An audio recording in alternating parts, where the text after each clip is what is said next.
को good morning Lahore. हम बात कर रहे हैं, अभी जो सेगमेंट है आपकी सेहत से रिलेटेड है और सेहत, हम आपकी सेहत का खास ख्याल रखते हैं, इस तरह के सेगमेंट्स भी रखते हैं। अभी भी हम दांतों की सेहत के बारे में बात करेंगे। दांत जो हैं, ये दांतों के जदीद इलाज यानी कि डेंटल इम्प्लांट्स पर ख़ास तौर पे बुजुर्ग अफराद के लिए हम बात करेंगे कि बढ़ती उम्र के साथ साथ जब दांत गिर जाते हैं, ये एक आम मसला बनता चला जा रहा है। जदीद मेडिकल साइंस ने कौन कौन से ऐसे तरीक़े मुतारिफ़ करवा दिए हैं जो कि ना सिर्फ महफूज भी हैं बल्कि हमारी ज़िंदगी को भी बेहतर बनाते हैं। तो इस पर रहनुमाई के लिए और बात करने के लिए आज हमने दावत दी है डेंटल सर्जन जनाब इमरान ज़िया साहब। आज फिर से मॉर्निंग शो पर हमारे साथ, हमारे सेट का एक खूबसूरत सा हिस्सा बने हुए, इजाफा किए हुए खूबसूरती में। कैसे हैं डॉक्टर साहब? बहुत शुक्रिया, अल्लाह का बहुत करम। अच्छा जी डॉक्टर साहब, आज हम बात करते हैं बढ़ती उम्र में दांतों की हड्डी कहते हैं कमज़ोर हो जाती है, फिर ऐसे में डेंटल इम्प्लांट के कौन से तरीक़े ज़्यादा मौसर हैं और बेहतर? बिल्कुल, बढ़ती उम्र के साथ साथ जिस्म में दूसरी अशिया की कमी के साथ साथ विटामिन डी और कैल्शियम भी कम हो जाता है, जो कि जबड़े की हड्डी और दांतों की मजबूती के लिए बड़ा ज़रूरी है। सही। जब भी इस वजह से या किसी और वजह से दांत निकलवाने पड़ जाएं या खुद ब खुद हिल के गिर जाएं, तो खाना पीने में बड़ा मसला होता है, बोलने में अल्फाज की अदायगी सही नहीं होती, स्माइल ख़राब होती है। और सबसे बड़ी बात यह कि जब जिस्म में खुराक ही नहीं जाएगी बड़ी उम्र के लोगों में, तो चूँकि उनमें एक्टिविटी कोई नहीं, एक्सरसाइज कोई नहीं, वर्कआउट कोई नहीं है, तो उन्होंने खुराक से ही तवानाई लेनी है। खुराक खाने के लिए दांत ज़रूरी है। जब दांत निकालने पड़ जाएँ तो उसके लिए 2 या 3 तरीके हम अडॉप्ट करते हैं। अच्छा। अगर तो कुछ दांत निकले हैं, सारे नहीं हैं, कुछ थोड़े बहुत हैं, तो उनके ऊपर हम या तो एक पार्शियल डेंचर लगाते हैं, जिसको कि रिमूवल डेंचर कहते हैं। वो उतर भी जाता है, लग भी जाता है। वो एक कैप होती है जी, वो एक प्लेट सी होती है, जो हाँ, आपने देखा होगा कि अक्सर बुजुर्ग पानी में रखते हैं उतार के। अच्छा अच्छा, वो हाँ। उसको हम डेंचर कहते हैं। ओके। एक तो तरीका ये है। ये तब होता है जब आपके मुंह में कोई दांत ना हो या दांत थोड़े बहुत हों लेकिन वो कमज़ोर, उनके हम सपोर्ट ना ले सकें। अच्छा अच्छा। तो इसमें हम जो डेंचर लगाते हैं। अच्छा, जो डेंचर है ना, ये इसकी जो अडेप्टेशन है, इसका आदी होना बड़ा मुश्किल होता है। बाज़ औक़ात ये ढीले हो जाते हैं, बात करते गिर जाते हैं, बाज़ औक़ात ये बहुत टाइट होते हैं, लगाते और चढ़ाते वक्त इनके तकलीफ़ का सामना करना पड़ता है। अच्छा। ऐसा अगर हो तो हम फिर देखते हैं, अगर मुंह में कुछ और उनके कुदरती दांत स्टेबल और मजबूत हों तो उनको हम ग्राइंड करके उनके ऊपर कैप चढ़ाते हैं और बाकी उनका ब्रिज बना देते हैं अगले कुदरती दांत के साथ। जो मिसिंग दांत होते हैं वो सारे पूरे हो जाते हैं। इसको हम डेंटल ब्रिज कहते हैं। अच्छा। अच्छा, अगर पेशेंट अपने दांत रगड़वाने पे राज़ी ना हो, ग्राइंड करवाने पे, जो कि हम भी आमतौर पे चाहते हैं कि ना किया जाए, या ऐसा हो कि वो दांत बहुत कमज़ोर हों तो फिर हम वहाँ पे डेंटल इम्प्लांट लगाते हैं। डेंटल इम्प्लांट आपने भी जिक्र किया, ये जदीद तरीन डेंटिस्ट्री में एक दांतों को रिप्लेस करने का बेहतरीन तरीका है। उसमें क्या करते हैं हम कि जबड़े की हड्डी में डायरेक्ट हम सुन करके उसमें ड्रिल करके एक पेच नुमा एक सिलेंडर फिट कर देते हैं, जिसको हम डेंटल इम्प्लांट कहते हैं। 2 माह के बाद उसके ऊपर हम एक पेन या बटमेंट लगाते हैं और उसके ऊपर हम क्राउन लगाते हैं। तो ये सबसे सेफ तरीका है। अच्छा।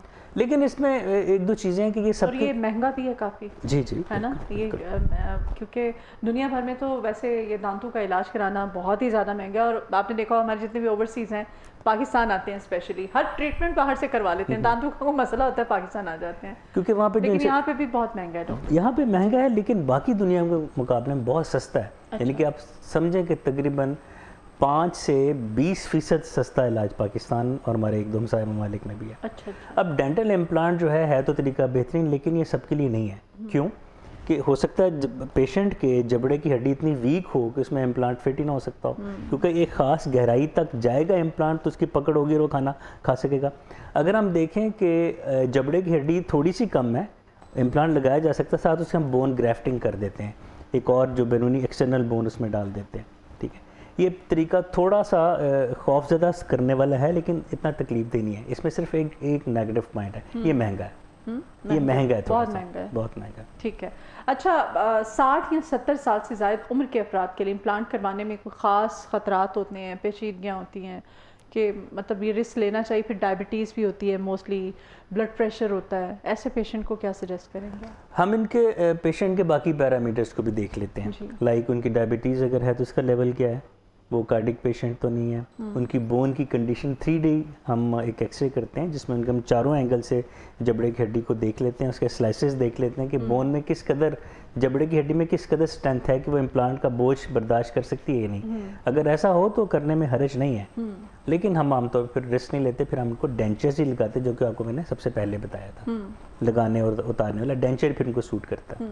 और वो जो डेंचर होता है वो हर पेशेंट के अपने जबड़े के हिसाब से होता है या मतलब वो हर एक का अलग से बनता है? हर पेशेंट का जो मुंह का हम साइज़ लेते हैं जबड़ों का, हाँ, उसके बाद डेंचर्स की भी 3-4 किस्में हैं। एक कन्वेंशनल डेंचर जो पिंक कलर का आता है, प्लास्टिक का, एक्रेलिक का, वो होता है। एक होता है उससे बेहतर थोड़ा सा, जिसमें कि हम सॉफ्ट लाइनिंग दे देते हैं ताकि जब मरीज़ मुँह में लगाए या उतारे तो उसको वो चुभे ना, दर्द ना हो। और उससे ऊपर भी एक अच्छी किस्म का होता है जिसको हम सीसी प्लेट मेटालिक डेंचर कहते हैं, लेकिन वो बहुत महंगा होता है। अच्छा, तो डायबिटीज़ के पेशेंट्स के लिए ठीक होता है ये? अब ये तो बड़ा डेंजरस है कि बार बार लगाना उतारना, तो पेनफुल भी होता होगा? नहीं, पेनफुल नहीं है। हाँ। ये शुरू के कुछ हफ्ते मरीजों को मुश्किल का सामना पड़ता है, यूज़ होना पड़ता है, लेकिन उसके बाद वादी हो जाते हैं इसके। ठीक है। आज जदीद तहकीक के मुताबिक बताइएगा, बुजुर्ग अफराद के लिए ये जो मिनी डेंटल इम्प्लांट्स हैं ये क्यों बेहतर समझे जाते हैं? इसलिए कि इनमें सर्जिकल इंटरवेंशन या जो सर्जिकल मुदाखलत है वो तो कम है, और इसमें तकलीफ भी निस्बतन कम है, और उसके ऊपर हम जो डेंचर फिट करते हैं उसकी अडेप्टेशन या उसकी आदत जो है मरीज़ के लिए, कंप्लायंस कह लें, अब मुझे इसका सही उर्दू तर्जुमा नहीं आ रहा, कंप्लायंस मरीज़ की इसके साथ बेहतर होती है। अच्छा। इसलिए हम मैंने इम्प्लांट्स। और कितनी देर का ये प्रोसीजर होता है? क्या इसमें जनरल एनेस्थीसिया देते हैं, क्या करते हैं आप, किस तरह से, या सिर्फ सुन करते हैं उसी वाले जबड़े को? नहीं, यूरोप में तो बेहोश करके करते हैं, लेकिन हमारे यहाँ पे ज़्यादातर समझा जाता है बेहतर यही कि आप लोकल एनेस्थीसिया दे के करें, क्योंकि जनरल एनेस्थीसिया देने के लिए कुछ अपनी रिक्वायरमेंट्स होती हैं और बहुत से पेशेंट उसके ऊपर पूरा नहीं उतरते ओल्ड एज में। हम लोकल एनेस्थीसिया में देते हैं और ये बिल्कुल भी पेनफुल नहीं होता। ये एक मिथ है कि जो बहुत दर्द होती है, क्योंकि एक तो हमने सुन किया होता है, दूसरा प्रोसीजर के बाद हम प्रॉपर उनको गाइड करते हैं कि आपने क्या क्या दवाइयाँ खानी है, आपने कोई वॉक नहीं करनी, आपने सजदे में नहीं जाना, या आपने कोई वज़न नहीं उठाना, हम सारे उनको समझा के भेजते हैं। फिर सवाल के शुगर और ब्लड प्रेशर, दिल के मसाइल जिनको होते हैं, उनके लिए इम्प्लांट जो है वो कितना ज़्यादा मुश्किल होता है? अगर तो शुगर डायबिटीज़ के जो पेशेंट्स हैं, बिल्कुल डायबिटीज़ कंट्रोल होनी चाहिए। अगर डायबिटीज़ कंट्रोल हो तो समझेंगे कोई बीमारी नहीं है। आपने नज़र रखनी है कि आपकी HbA1c जो कि हर 3 या 6 माह के बाद करवाया जाता है, उसका लेवल मुनासिब आए।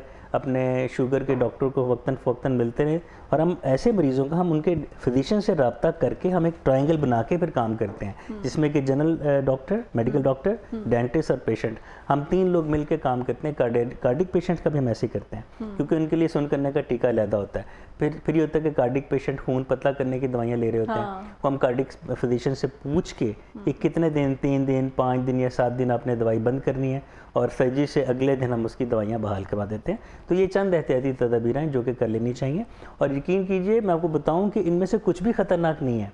अगर सब कुछ कंट्रोल में जा रहा हो, कि पैरामीटर सही हैं, तो अपने नए दांत या इम्प्लांट लगवाने में कोई हर्ज नहीं है। बहुत कम पेशेंट्स ऐसे हैं कि जो क्वालिफाई नहीं करते, उनको फिर हम डेंटिस्ट पे लेके आते हैं। और ये कितने अरसे के लिए होते हैं? इनकी लाइफ कितनी होती है? ये बहुत अरसा चलते हैं। For example? साथ ही जाते हैं। अच्छा। बहुत कम पेशेंट है जिनमें के इम्प्लांट की फेलियर होती है। उसकी वजह होती है बाज़-औक़ात के जबड़े की हड्डी में एकदम से विटामिन डी का लेवल कम हो जाए, या पेशेंट स्मोकिंग करता हो, हाँ। या पेशेंट ने इम्प्लांट लगवाने के बाद एक मुनासिब अरसे तक हमारी इंस्ट्रक्शंस पे अमल ना किया हो, या उसकी शुगर बहुत बढ़ गई हो, या उनके कोई और जोड़ों का मसला, हड्डियों का मसला हो, उसमें इम्प्लांट फेल होने के चांसेस तो फिर आप उसका दोबारा इम्प्लांट करते हैं? फिर ही इम्प्लांट हो जाता है। अदरवाइज ये फॉर लाइफ होता है? अदरवाइज फॉर लाइफ है। ठीक है। Almost for life, almost. अच्छा, इसमें यह है कि कुछ लोगों को हमने देखे उनके दांत बड़े वैसे वो बज़ाहिर बड़े सेहतमंद होते हैं, हेल्दी होते हैं, उनके दांत कुछ बीच में एक सिरे से गायब होता है, बाकी जो होंगे वो पीले से, अजीब से, और ये ऐसे पेशेंट्स हैं उनको भी इम्प्लांट ही करवाना पड़ेगा? ज़ाहिर है वो दांत क्या डेड हो जाते हैं, ये क्या है? असल में हम लोगों के एक जहन में है कि इतने दांत हैं, एक आधा निकल भी जाएगा। हाँ। तो क्या है, हम सबसे ज़्यादा अपने जिस्म को जो इग्नोर करते हैं, मेरे ख्याल में हमारा मुँह है। इस्तेमाल हम खूब करते हैं दिन में 3 से 4 दफ़ा, उसको सफाई करना का वो जो अगर या तो करते नहीं है, अगर करते हैं तो गलत वक्त पे करते हैं। इनके रात को सोने की चलाने के लिए जी बिल्कुल ऐसी कि बजाय रात को सोने से पहले ब्रश करने के वो सारा खा पी के मुंह में सारा टॉक्सिन्स बन गए, सुबह उठ के फिर ब्रश कर रहे होते हैं, और इस जोर से करते हैं कि बाहर तक आवाज़ें आ रही होती हैं, और वो उल्टा दांतों को नुकसान पहुंचा रहे होते हैं, वो सफाई नहीं हो रही होती। तो ये वजह है। दूसरी बात ये कि जब भी दांत एक आधा आपका किसी मरीज़ का निकालना पड़ जाए तो काइंडली उसको फ़ौरन रिप्लेस करवा लें। अदरवाइज़ क्या होता है कि एक तो दांतों में गैप आना शुरू हो जाता है, और दूसरी बात ये कि आपने जो खाना चबाने का काम दांत ने करना था वो आप मसूड़े से ले रहे होते हैं और हड्डी बैठती जाती है, बाद में ना डेंचर्स लगने के काबिल होता है, ना ब्रिज बनने के काबिल रहती है वो जॉ की बोन, ना उसमें इम्प्लांट किया जा सकता है। तो ना तमाम देखने वालों को रिक्वेस्ट है कि अगर किसी वजह से दांत निकलवाना पड़ जाए या टूट जाए, ख़राब हो जाए, तो फौरी तौर पर कोई रिप्लेस करवा लें डेंचर, ब्रिज या इम्प्लांट की शक्ल में। अच्छा, और वो जो मैं कह रही थी जिनके दांत काफ़ी ज़्यादा डैमेज हो चुके होते हैं, ख़राब होते हैं, वो मतलब देखने को भी दिल नहीं करता है ऐसे लोगों को, बज़ाहिर अगर बात कर रहे होते हैं तो उनके दांत ही बंदा देखता रहता है, तो उनको फिर इम्प्लांट करवाना पड़ेगा क्या? नहीं, उसमें हम पहले उनकी असेसमेंट करते हैं। हमारी सबसे पहली जो कोशिश होती है वो होती है कुदरती दांत को बचाया जाए। अगर वो बदरंग है तो उसके ऊपर वेनियर किया जा सकता है, टूटा फूटा उसके ऊपर हम कैप या क्राउन कर सकते हैं, टेढ़ा मेढ़ा उसको हम ब्रेसेज या लाइनर के साथ सीधा कर सकते हैं। लेकिन अगर सिरे से टूट ही गया और वो रूट कैनाल करके भी बचाने के काबिल नहीं है, फिर हम निकाल के इम्प्लांट या ब्रिज का मशवरा देते हैं। अच्छा, अमूमी तौर पर डॉक्टर साहब हमारे यहाँ कितनी एज से ये दांत जो हैं गिरना शुरू हो जाते हैं? वैसे तो 50-60, बल्कि हमने तो देखा है कि हमारे तो जो नाना नानी उनके तो इतने अच्छे दांत होते थे, बड़े हेल्दी और शाइन और बड़े, आपने पते की काम की बात की। हमारे नाना नानी या दादा दादी वो ऑर्गेनिक चीज़ों के आदी थे, तरतीब में ऐसे इतने प्यारे दांत। बिल्कुल, वो गंडेरियाँ चूसते थे, वो सख्त चने खाते थे। जैसे इस वक्त आपके दांत मैं देख रही हूँ, लेकिन आप तो चूंकि डॉक्टर है ना, आप तो खुद अपने ऊपर भी ट्रीटमेंट करते होंगे। नहीं, मैं सिर्फ रात को ब्रश करता हूँ, अल्हम्दुलिल्लाह। अच्छा, जो हमसे पहली जनरेशन थी, दादा दादी लोग, वो लोग ऑर्गेनिक और सख्त चीज़ें खाते थे, वो दांतों को यूज़ करते थे। जी हाँ। हमारे यहाँ, और वो, हाँ, दूसरी बात, वो मिसवाक करते थे। हाँ। मिसवाक का जो एक्सट्रैक्ट है वो एंटीसेप्टिक भी है, वो अब थूक भी सही पैदा करता है। हाँ। और मुंह को साफ और रखता एक है। वो होता था, एक ब्राउन कलर की, वो किसी लकड़ी की दरख्त की छाल होती है, वो दंदासा। दंदासा। मैं उसके बारे में नहीं कुछ कह सकता क्योंकि उस पर हमारी कोई रिसर्च नहीं है। अच्छा, ठीक है, वो सिर्फ वो हमारी पुरानी खवातीन का एक ब्यूटी बॉक्स का हिस्सा था वो दंदासा का। एनीवेज, अब वो लोगों के दांत इसलिए मजबूत थे कि वो उन चीज़ों को यूज़ करते थे। हमारे क्या है, हमने सख्त सेब या अमरूद नहीं खाना, हमने जूस पी लेना है। हमने गंडेरियाँ नहीं खानी, बल्कि अब तो शायद मिलती भी बहुत कम जगहों पे, हमने उसका जूस पी लेना है।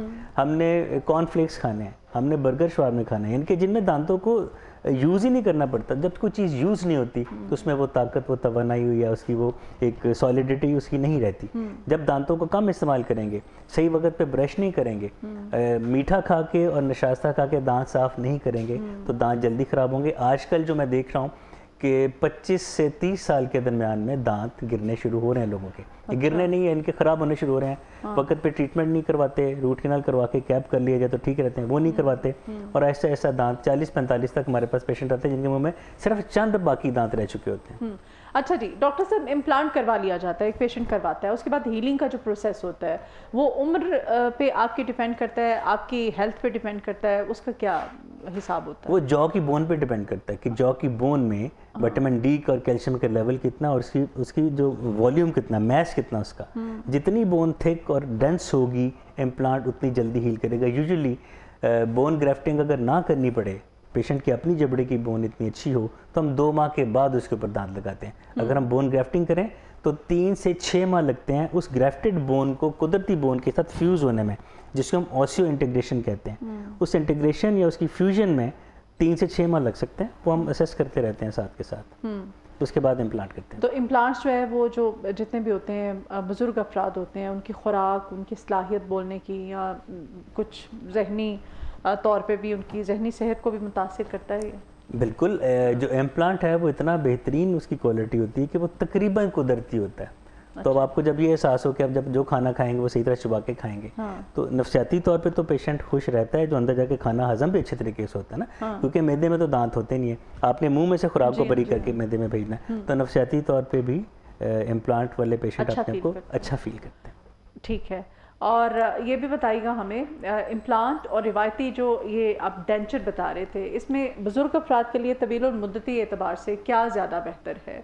वो अगेन वही आप कह रहे हैं कि उसका एनालिसिस किया जाएगा, हम उसको देखते हैं, उसकी फिजिकल एग्जामिनेशन करते हैं। अगर जबड़े की हड्डी अच्छी हो तो इम्प्लांट ज़्यादा बेहतर है डेंचर्स की निस्बत, क्योंकि डेंचर तो मजबूरी की हालत में लगाए जाते हैं। मजबूरी 2 तरह की होती है। मैंने कुछ लोगों को देखा भी है कि वो डेंचर की बात कर रहे हैं, वो डेंचर एक दूसरे का भी यूज़ कर लेते हैं।